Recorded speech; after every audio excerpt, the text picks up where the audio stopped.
جو واقعہ ہوا تھا فضا گڑھ کے مقام پہ، اس میں حکومت کی اور ضلعی انتظامیہ کی غفلت تھی، تو اسی وجہ سے ہمارے کاروبار پر بہت غلط اثر پڑا ہے۔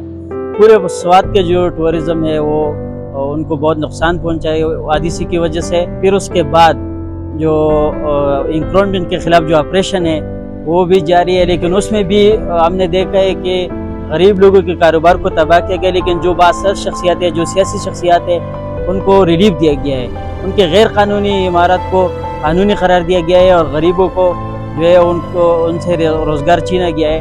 تو ان کی ہم مذمت کرتے ہیں۔ سوات ڈیولپمنٹ اتھارٹی وہ تو صرف اس کے لیے کہ لوگوں کو نوٹس دے رہے، بس انلیگل جو ہے وہ تو ہے، لیکن جو لیگل ہے ان کو بھی نوٹس دے رہے ہیں، باقی جو ٹورزم کے لیے ان کا کوئی خدمات نہیں ہے۔ ہم نے تو کچھ نہیں دیکھا ہے کہ ان ٹورزم کے لیے کچھ کیا ہے۔ یہ جو سوات کا سانحہ ہے اس کے بعد ٹورزم پہ بہت بڑا اثر ہوا ہے کہ جتنی بھی ٹورسٹ ہے اس کے فلو تقریباً 70% کم ہوئے ہیں۔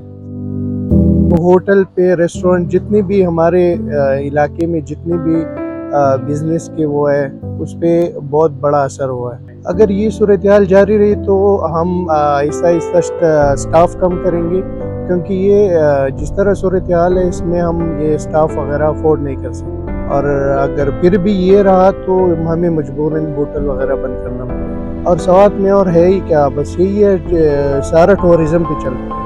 اگر ٹورزم ختم ہو گیا تو سوات کا نام و نشان ختم ہو گیا۔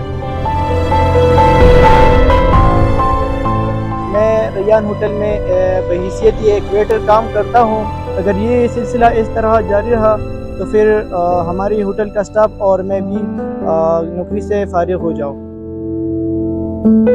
لیمونا ہوٹل پہ کام کرتا ہوں کوک کی حیثیت سے، مگر یہاں پہ ہمارے یہاں پہ جو ابھی یہ حادثہ جو ہوا ہے نا، تو اس سے ہمارا بہت کام خراب ہو گیا ہے، بلکہ ہمارا نہیں پورا سوات کا کام خراب ہو گیا ہے۔ تو ابھی حکومت کے لیے چاہیے کہ غریب لوگوں کے لیے کوئی سسٹم بنائے، کیونکہ اس میں غریبوں کا تو کوئی قصور نہیں ہے نا، ہوٹل والے کا تو کوئی قصور نہیں ہے نا، کسی کا بھی قصور نہیں ہے، وہ تو اللہ کی طرف سے تھا، ہو گیا۔